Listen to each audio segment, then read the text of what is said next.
We know him, we fear him, the invisible hunter, an interstellar demon with a shoulder-mounted plasma cannon and blades on its wrists. To us, he is the predator, the perfect killing machine, the pinnacle of evolution, whose sole purpose in existence is the thrill of pursuing the most dangerous prey in the universe. For decades, we have taken this image at face value. We saw in him the embodiment of primal force, a cosmic Spartan living by a brutal yet understandable code of honor. And that was our greatest mistake. Hello, you're watching Second Take. Today, we will pull the mask off this perfect killer and show you not a monster, but a tragic prisoner. We will present a theory that doesn't just expand the Predator universe, but turns it completely upside down. A theory that explains all of its oddities, its code, and its brutality with one simple, yet staggering idea. What if everything we think we know about the Predator is a lie? What if, behind the mask of a ruthless hunter, lies not strength, but tragedy? What if this perfect predator is, in fact, a broken, defective creature, waging an endless war not against us, but against itself? Today, we delve into a theory called the salvation that became a curse. This theory asserts that the Yautja race is not a product of natural selection. It is an artificially created hybrid species, and its history is not an epic of mighty warriors, but a tragedy of a civilization that, in saving itself from extinction, condemned itself to an eternal curse. We will look behind the mask and see not a monster, but a prisoner in its own body. Look at it. An irresolvable conflict is embedded in its very anatomy. On one hand, you have the agile, dexterous, humanoid body of a forest acrobat, capable of gliding silently through the trees, the ideal form for a hunter. But on the other hand, mandibles like a crustacean, skin reminiscent of a reptile, dreadlocks that resemble the appendages of a deep-sea creature. Consider their thermoregulation. They see in the infrared spectrum, because they are cold-blooded creatures, yet they are capable of incredible physical exertion that requires the metabolism of a warm-blooded being. This is not a unified organism, it's a chimera, a collection of contradictions. Natural evolution doesn't work this way. It hones a species over millions of years, creating a harmonious machine for survival in its native environment. It doesn't just glue the features of a jungle acrobat and a swamp monster together. What we are seeing is direct biological evidence of artificial intervention, as if someone took several completely different genetic codes and crudely stitched them together. According to our theory, that's exactly what happened. There once existed a highly intelligent but physically weak civilization. Let's call them the Aristocrats. Perhaps they were like us, frail but smart. And when faced with total extinction, we'll discuss the reasons for that later, they took a desperate step. They merged their DNA with the genes of the most lethal and resilient creatures on their home planet. Let's call this second genetic component the beast. This act saved them, but it created a monster. The powerful, cold intellect of the Aristocrats found itself trapped in the body of a genetic monster driven by the primal instincts of the beast. Imagine for a moment what it's like to be a predator. Inside each one lives an aristocrat, a cold, calculating intellectual, a philosopher, a strategist. He remembers the stars. He remembers art. He remembers a time when his race relied on the power of the mind, not brute force. His consciousness is the legacy of a great but fallen civilization. And right next to him, in the same skull, the beast is eternally roaring. This isn't just an instinct, it's a separate, alien entity. A hurricane of primal rage, bloodlust, and pure animal hunger. The beast doesn't think, it feels. It doesn't make plans, it desires to tear and shred. It is the embodiment of the very monster whose genes saved them from annihilation. Every day for a Yautja is a civil war. The aristocrat tries to meditate, to study galactic maps, to repair his ship, but the deafening roar of the beast demanding violence is a constant background to his thoughts. The beast wants to lunge at the nearest clansman, but the aristocrat restrains it with an iron will, guiding its hands to repair the plasmacaster instead. This isn't just an internal conflict like the ones humans experience. This is the schizophrenia of an entire species raised to an absolute. Their famous technologies are not symbols of power, but tools of compensation. They are the technological armor that the aristocrat built around the beast. The biomask, with its complex vision modes, is necessary because the primitive eyes of the beast are only adapted to a narrow spectrum. The plasmacaster is needed to keep the fury of the beast at a distance from a potential target, allowing the mind of the aristocrat to dictate the terms of engagement. Every device is a reminder of biological inadequacy. They are crutches for an unbalanced body and inhibitors for a violent temperament. Our channel is still very young, and your support is the only thing that allows us to continue searching for hidden meanings in beloved films. So if you enjoyed this analysis, please like and subscribe. So, how do they manage not to go insane? How is their civilization not drowned in blood if every citizen is a ticking time bomb? The answer lies at the very heart of their culture. In the ritual we have mistaken for a sport, the hunt. For the Yautja, the hunt is not entertainment. It is a sacred, vital form of psychotherapy.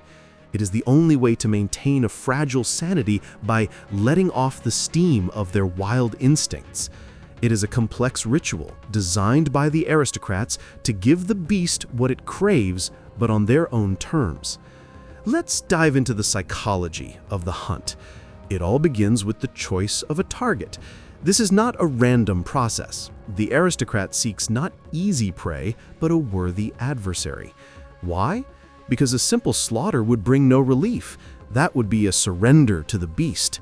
The aristocrat needs a challenge, an intellectual duel, a task that requires strategy, tactics, and cool-headedness.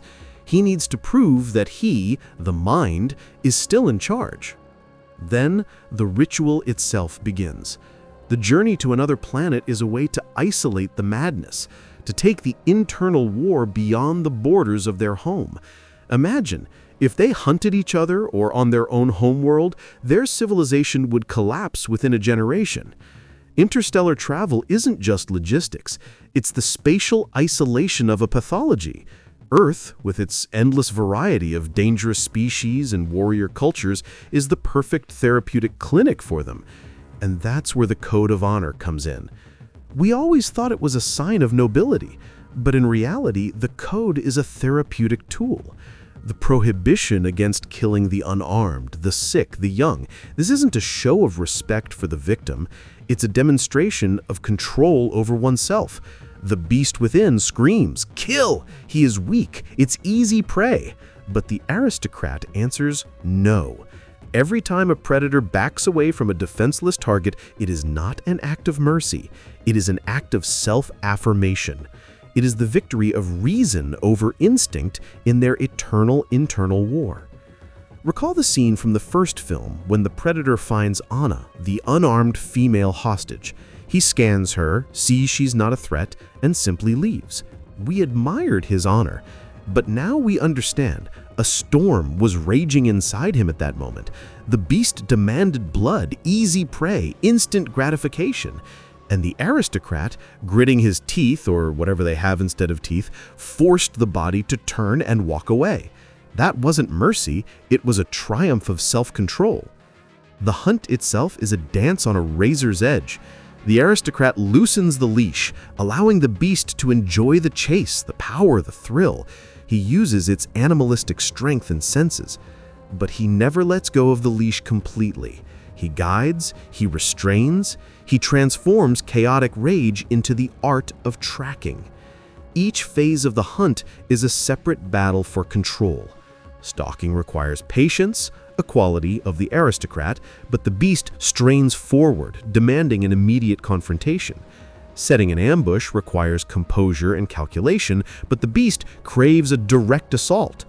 Even the use of camouflage is a compromise. The aristocrat gains a tactical advantage, while the beast gets the pleasure of being an unseen threat, of the victim's fear of the unknown. And then comes the climax, the duel. Often it's face-to-face, without the mask and long-range weapons. This is the final exam. Can the aristocrat, using the body of the beast, outwit and overcome an opponent in a fair fight? The trophy, the spell of a vanquished foe, is not just a souvenir, it's medicine. Looking at it, the aristocrat finds temporary relief. He receives proof. I did it. I am in control. I am still me, not it. This trophy allows him to return home and live through another cycle in the fragile peace of their civilization until the roar of the beast within becomes unbearable once again.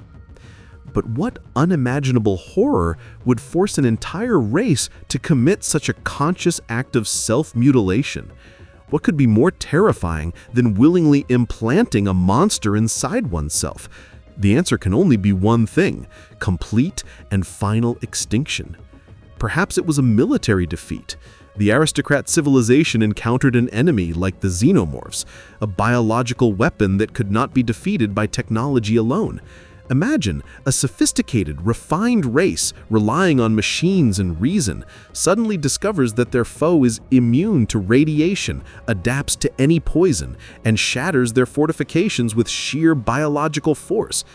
In their desperation, they decided, to defeat a monster, one must become a monster. It was their final victorious battle, and it cost them their soul.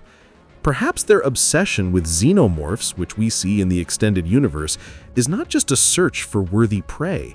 It is a compulsive return to the source of their curse, an attempt to prove that the sacrifice was not in vain. Or it was an ecological collapse. Their world died, turning into a hostile wasteland. Maybe their sun began to die, or the planet faced a cosmic disaster. The atmosphere changed, temperatures became lethal, and new predators emerged. To survive, they had not just to adapt, but completely rewrite themselves, taking genes from the creatures that managed to survive in the new hell. Or perhaps it was the quietest and most terrifying tragedy: biological degeneration. A great civilization fading away from apathy and stagnation. Generations of life in abundance and safety where natural selection ceased, and the race began to degrade. Declining birth rates, a weakened immune system, a loss of the will to live. And genetic engineering was their last radical therapy to reignite that will to live. They only wanted to spark a flame, but they ignited an unquenchable, all-consuming fire. Whatever the cause, the result is the same: a race locked in eternal agony. And the ending of the first film is not just the death of a single hunter. It is a chronicle of a complete internal collapse. The battle with Dutch was the stress test that the system failed. First, the aristocrat suffered a humiliating defeat. His perfect weapons and detection systems proved useless against human cunning. Dutch, a simple soldier using only primitive traps and mud for camouflage, turned the all-powerful hunter into a disoriented victim. The technological superiority the aristocrat had relied on its entire life was nullified by the mind of an equal opponent. This should have been impossible. Then, the beast suffered a crushing failure. Its mighty body, this gift of fate that was supposed to guarantee survival, was crushed by a heavy log. In a fair, one-on-one fight, the beast lost to a mere human. All of its genetically engineered strength, speed, and fury, it all proved insufficient against tactics and terrain. In that moment, everything crumbles. Both entities within him have proven their inadequacy. The balance he had maintained his entire life is gone. There is not a single part of his hybrid nature left to rely on. The aristocrat has failed, the beast has failed. The millennia-long experiment has finally proven its failure in this dirty jungle trap. And that chilling, maniacal laughter we hear, it's not the laugh of anger. It is the sound of the final wall between two consciousnesses shattering. It is the hysteria of a being realizing that its entire life, the entire philosophy of its people, is a self-deception. The experiment has failed. Salvation was an illusion. They merely replaced a quick extinction with a slow agony stretched out over centuries. In that laugh, both voices can be heard. The cynical, hysterical cackle of a mind realizing the absurdity of its own existence, and a low, animalistic roar devoid of all meaning. For the first time, the aristocrat and the beast are united in defeat, united in despair. His self-destruction is not an act of revenge. Dutch has retreated, the human's victory has been acknowledged. The explosion won't kill the victor. It is the last singular act of sanity. It is the aristocrat regaining control for one final second, making a cold, logical decision. Euthanasia, the termination of unbearable suffering. It is also an act of mercy towards his clan. He cannot return home defeated on every level. He cannot return as living proof that even the balance, even perfect control is not enough. Such knowledge would destroy the moral foundation of their society. The explosion is censorship. It is the erasure of an inconvenient truth. We looked at the predator and saw a monster, but this theory forces us to see a tragic hero, an intellectual trapped in the body of a beast, a civilization of philosophers forced to live by the laws of a fighting pit. This is a story about a salvation that turned out to be worse than extinction, about the price of survival, which can be far too high, about how sometimes the tragedy isn't death, but the continuation of life under unbearable conditions. Every predator we see on screen is not just an enemy. It is a walking monument to the greatest mistake a civilization can make. It is a warning clad in armor and armed with plasma. And the next time you see him on screen, look closer. Perhaps behind the merciless mask, you will see not the fury of a hunter, but the infinite weariness of a being cursed to forever fight the monster in the mirror. A being that was once something more, something better, and that remembers it and mourns it every second of its life. And now, we want to hear from you. Has this theory changed your perspective on one of the most iconic monsters in cinema history? Do you see the predator as a tragic hero, or will he forever remain a ruthless hunter to you? We're very interested to read your thoughts, so be sure to share your opinion in the comments. And of course, suggest what films or characters we should analyze next. Your ideas are our greatest inspiration. See you in the next video.